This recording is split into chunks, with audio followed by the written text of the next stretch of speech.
History remembers Professor Moriarty as a shadow, a whisper, a name that falls from Sherlock Holmes's lips only when the case is too dangerous to describe. But what if the empire he commanded survived because corruption was the perfect hiding place? Moriarty wasn't building a criminal network. He was exploiting one already created by the age. Victorian London was a city split in two. Unbearable poverty in the slums, obscene wealth in the drawing rooms, and a police force overwhelmed by the dark economy beneath it. Into this imbalance stepped one man with a mathematics professor's mind and a predator's instinct. Moriarty didn't need to create desperation.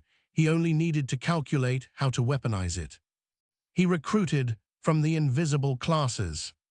The children working the docks, the debt-ridden laborers, the clerks paid too little to resist a bribe. Moriarty understood something no other villain in Victorian fiction grasped. Poverty is predictable, and predictable systems can be controlled. The writer, Sir Conan Doyle, only gives us glimpses of Moriarty's operations, but the implications are far larger. A mind like his doesn't limit itself to pickpockets and hired thugs. No, to run London from the shadows, Moriarty would have needed access to the docks for smuggling, forgers to manipulate financial markets, informants inside police stations, bookmakers to control gambling debts, and corrupt officials inside London's courts. Holmes hints that Moriarty is the unseen hand behind half the crime in the city. But think about what that means. Every unsolved murder, every missing document, every suspicious bankruptcy, every scandal that never reached the papers.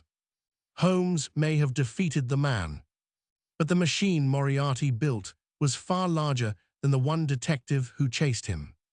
This is the part rarely discussed.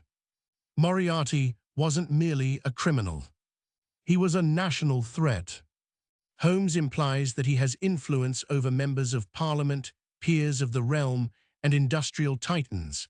But why would they listen to a man of crime? Because Moriarty offered what no one else in London could. Guaranteed results. A political rival quietly disgraced. A business competitor ruined by rumors. A journalist silenced without leaving a trace. A trade union leader suddenly facing charges. He didn't just control crime. He controlled the flow of consequences. And in Victorian Britain, that made him more powerful than any politician.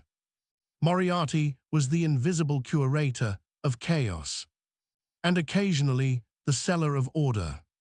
So when Sherlock Holmes calls him the Napoleon of crime, he isn't praising his villainy. He is acknowledging the terrifying truth. Moriarty understood London better than the people who governed it.